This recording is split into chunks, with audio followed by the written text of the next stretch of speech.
Yes, what is up everybody? So where have you been? Why haven't you come to my channel? I'm just kidding, I haven't posted in a while. Well, not really, I had posted in a while, about a week, less than a week, probably a week. I missed you guys though. I've been doing a lot of watch parties over on the old Twitch.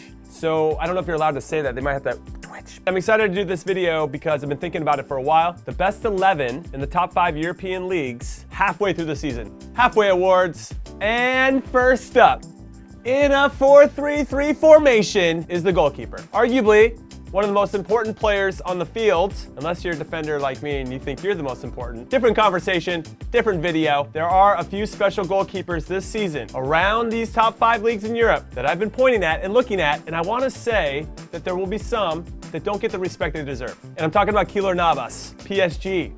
He's not in my team. I didn't pick him. He didn't make the subs bench, but he should be considered. The guy doesn't get the respect that he deserves. PSG have only given up 11 goals all season. That is fantastic for a team that really hasn't been playing that well domestically, or not as well as we expect them to, given the amount of talent on their team. Keylor Navas might go down and should go down, potentially, as the best player to ever come out of CONCACAF. I'm leaving my American bias to the side and going with a Costa Rican. Anyway, let's talk about the goalkeeper that I am picking for my team halfway through the season. His name is Emiliano Martinez, plays for Aston Villa, and he has been a beast since making the move from Arsenal. What I want to say is, the reason he got this opportunity is because Bernd Leno was hurt last season. They went with Emilio Martinez for the FA Cup, amongst other games, but he stuck with them through the FA Cup and he helped them win that trophy. He didn't want to be the backup for this season. He pushed to get out. Aston Villa smartly picked him up, and now he is tied for the league lead in the Premier League for the most clean sheets with 8. Aston Villa are on some terrific form. They have the second best defense in the league, and he is a big, big reason why. Yeah, he doesn't wear his socks low and his shorts high like Jack Grealish, but he does make big saves and timely saves,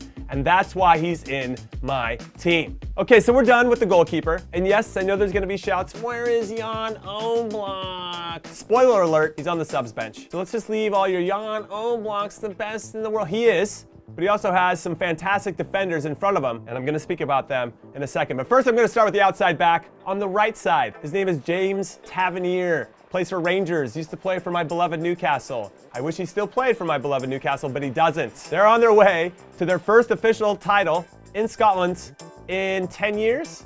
8 or 9 years, it's whatever, in that area. Almost a decade. I can say almost a decade, I think that counts. And he is a big reason why. 17 goals and 14 assists for this guy from the right back position. That is phenomenal. Are you serious? Yes, I know a lot of his goals are penalties, but somebody's got to step up and take them. That's one. Second, 14 assists is nothing to sneeze at. And he's part of a back line that have only given up 6 goals all season domestically. That is ridiculous. Getting forward, doing the work on both sides of the ball. And then on the left side, I am going to give some love to another attack-minded outside back who's bombing forward. This guy bombs forward all over the place.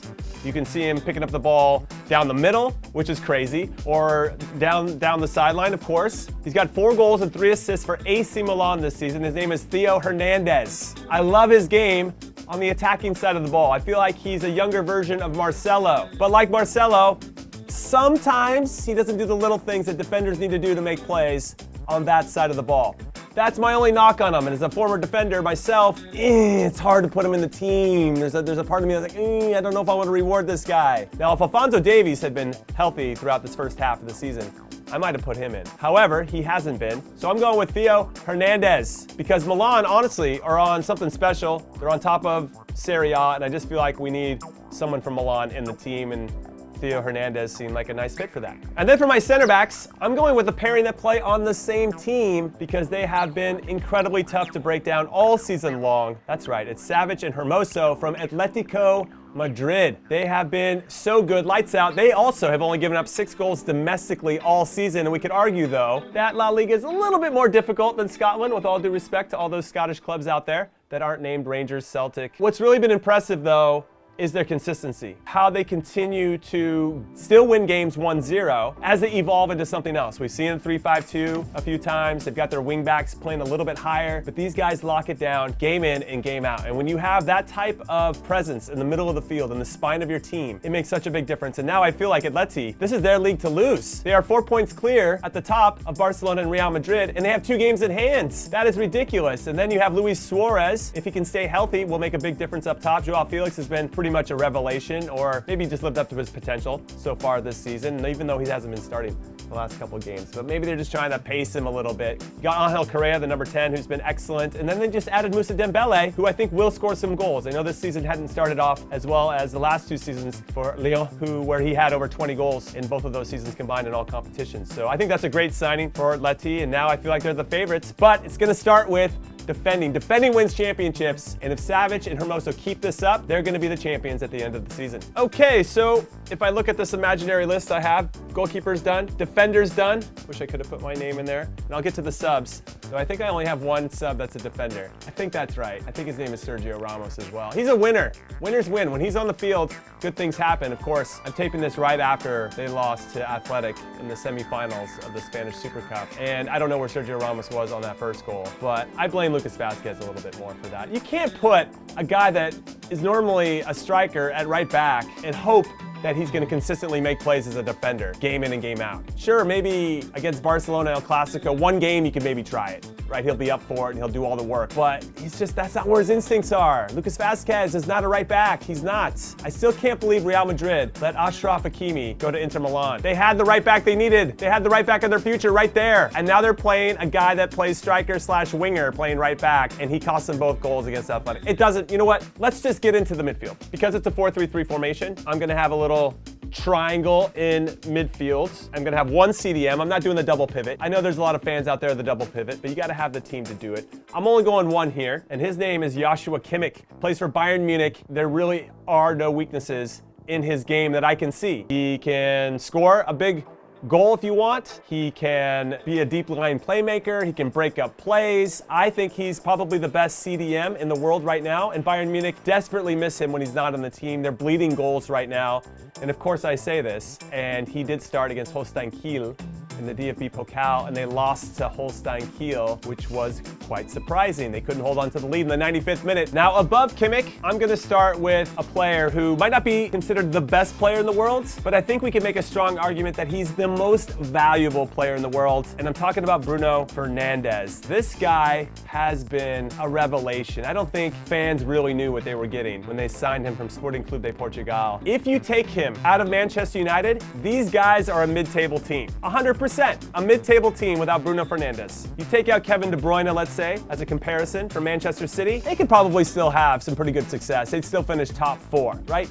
You take away Cristiano Ronaldo from Juventus, they're still gonna finish pretty close to the top. Take away, let's say, Lewandowski from Bayern Munich, that would hurt them a little bit, but they still have so many different weapons. They'd still figure out a way to win the Bundesliga. They're just so talented in every part of the field. But you take away Bruno Fernandes, and I just don't know. And the best piece of evidence that I have is that a year ago, in January, United lost to Burnley at home at Old Trafford, which meant that they were 33 points behind Liverpool. This season, 12 months later, Bruno Fernandes has them beating Burnley away from home at Turf Moor, and they're now on top of the table, 3 points above Liverpool. There's only one player that I think has made the biggest difference within this squad, and it is this guy. So he absolutely had to be in my best 11. And the final piece in my midfield triangle, pulling the strings as the cam, right next to Bruno Fernandes, and I would actually love to see these two play next to each other, it is Jack Grealish. Yes, the man with very high shorts and very low socks and fantastic hair. He is number 1 in England's top flight for driving into the attacking third. Better than Kevin De Bruyne and Mo Salah and who else? Christian Pulisic is pretty good at it though, he's been hurt. Mason Mount, that's Frank Lampard's son, ahead of everybody. And not only that, he's also the top in England for driving into opponents' boxes. More than Rashford, more than Salah and Mane, more than Timo Werner, more than anybody. And I think that has to be taken into perspective. And that's why I want him in my team, because when he gets the ball, he's trying to make something happen. And now it's time to talk about my front 3. And we're gonna have to start with a man who is in his prime right now. I don't think he's played any better. He's part of a two-headed monster for a team that has a manager that's known for being very defensive. That's right, it's Tottenham Hotspur and Heung-min Son. Yes, him and Harry Kane have been absolutely different levels this season, but I think Heung-min Son has been maybe a little bit more special than Harry Kane. He's going to get the nod in the front three from Spurs' perspective. I mean, let's be honest. This guy was boss in the Premier League at the start of 2020. Then during the pandemic, he went home to South Korea to serve his country, and then came back and started bossing the Premier League again. I mean, who does that? And then he's fresh off of winning a Puskas Award, and Spurs are on the cusp now of winning their first piece of silverware in the last 8 years. They got to the Carabao Cup final, and they're going to be playing against Manchester City, which should be a cracking affair. He's got 16 goals and 8 assists in all competitions, 12-5 in the Premier League alone. And again, I can't emphasize enough how special it is to watch him play. He can be in my team anytime, specifically the first half of this season, because he has been something special. And I appreciate you, Heung-min Son, and welcome to the squad. So that's on one side. And then in the middle, I gotta go with Robert Lewandowski. Not only is this guy the best goal scorer, the best number 9 in the world right now, he is the best player in the world. He's got 23 goals and 6 assists in 21 games in all competitions. He's got 20 league goals in 14 games, which puts him on pace to potentially surpass Gerd Muller for the most in a season. And he's got the awards to prove it. Everybody knows he's the best player in the world right now, except those cowards at France Football who refuse to issue him the Ballon d'Or. Why would they not do that? And then finally, and I think this is going to be controversial, I'm actually going to pick Cristiano Ronaldo over Leo Messi. Even though Juventus aren't maybe as dominant as they were last season, he's still putting that team on his shoulders. They have a first-time manager in Andrea Pirlo. Even though he's our Lord and Savior, he still has a lot to learn about being a coach. And Cristiano Ronaldo, when he plays and when he scores goals, like, it just makes a difference. He has not shown any signs of slowing down, and he doesn't have maybe some of that emotional baggage that I think Leo Messi was going through at the beginning of the season. And I think that's really what's hurting Messi. Messi's playing well right now, don't get me wrong. At the beginning of the season, he just didn't seem all that interested and very stressed out about the Barcelona situation overall, and not really that happy. And yes, I know Messi leads La Liga in goals, but Ronaldo leads Serie A in goals. He's got 15 of them in 13 league games and 19 overall. I mean, this guy's a robot. Let's be honest, he cannot be human. His production is immense. And I know all of you Messi fans are gonna be in the comments going, oh, come on, Messi's the GOAT. And yes, I agree with you. Messi is the GOAT. And I think that Cristiano Ronaldo fans are like, oh, come on, don't listen to those Messi fans. They don't know what they're talking about. Cristiano Ronaldo is the GOAT. Yes, I believe that he is the GOAT in the Champions League. They both get their GOAT status in different ways. But these two had a chance to play against each other, to face off, maybe for the last time ever, on the last match day of the Champions League group stage. Barcelona were in cruise control of their group. All they had to do was not lose at home to Juve 3-0. Ronaldo versus Messi. Ronaldo scored a brace. Messi didn't do much. And Juve went on to win the group. They had a chance to go off against each other. Reputation versus reputation. Ronaldo came out on top, and that's why he's getting the edge, and that's why he's in my starting 11. Which means it's time for my subs. So for all of you in the comments going, oh, you didn't pick my favorite player. Why did you pick my favorite player? I'm gonna tell you all about why you suck and you're American. You don't know what you're talking about because we don't have the same accent. Anyway, Leo Messi's gonna be on the subs bench, okay? Quiet over there. If he had started better, if he had beaten Cristiano Ronaldo, I would have put him in the team. It's close. Also, if he hadn't been hurt, I would have considered Erling Haaland, but Robert Lewandowski's the guy. He's the number 9. Haaland is sick. So is Harry Kane, who's also on the subs bench. He has been lighting it up, been very good, dropping dimes all over the place, leads the Premier League in assists. What? Did not see that coming, but he's done very well drifting out wide. And then they have those runs going through, usually Heung-min Son, and they combine and they connect. And they're just getting the stats on the stats on the stats. But both of those guys, Haaland, Harry Kane, I've got Zlatan on my bench as well. Yes, they've been influential. Yes, they've been impactful. Yes, their teams are so much better when they play. But are they better than the number 9 Robert Lewandowski? They are not.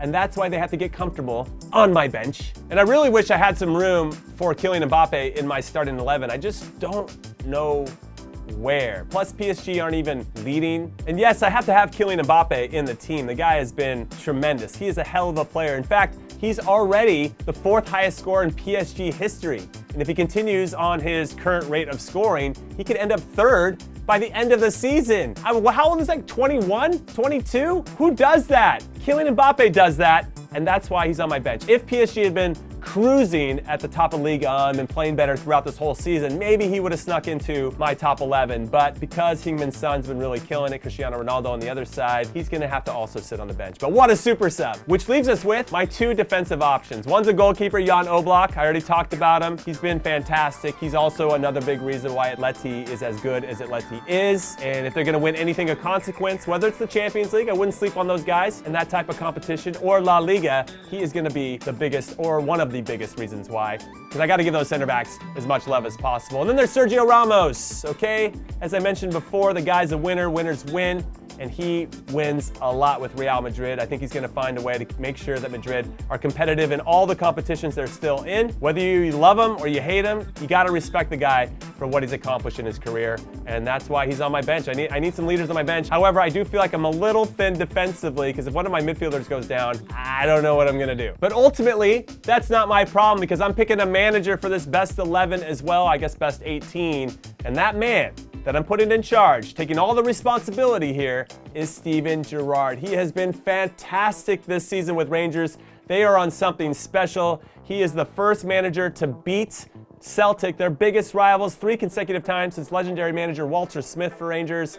This actually could be the first league title that he's ever won in his career. And it's really cool to see an ex-MLS player having success as a manager. We see Frank Lampard doing well with Chelsea, Andrea Pirlo at Juventus, Steven Gerrard at Rangers. You love to see it. And I can't say enough about what he's accomplished. Now, it's only been the first half. He's still got to do it on the back half, but I think he's going to do it. And then I wonder where he's going to end up next. I feel like he'll have accomplished everything he's going to accomplish at Rangers. Obviously, he's going to want that Liverpool job once Jurgen Klopp leaves, and I think Jurgen Klopp will leave when his contract is done to go back and manage Germany. But that's a big whole video for another time. Steven Gerrard, I mean, if he wants to leave Rangers, I'd take him at Newcastle in a heartbeat. I'd love to have that guy, and I don't think there's any beef between Liverpool and Newcastle. I think they'd be like, all right, he's got to get some experience in the Premier League somehow. So go to Newcastle, go get that experience, go suffer. I don't want to talk about it right now. But anyway, Steven Gerrard is the guy. He's been fantastic this season, and I think he would lead this best 11 to glory. I don't even know who they'd play, but if they did, they'd decimate them, they'd demolish them. That's what they would do. So what do you guys think? I want your best 11 halfway through this season. It's been a pretty epic season so far. Should I put Messi? Anyway, let me know your thoughts down below. Hit like and subscribe as always. And then join me on Sunday, having a huge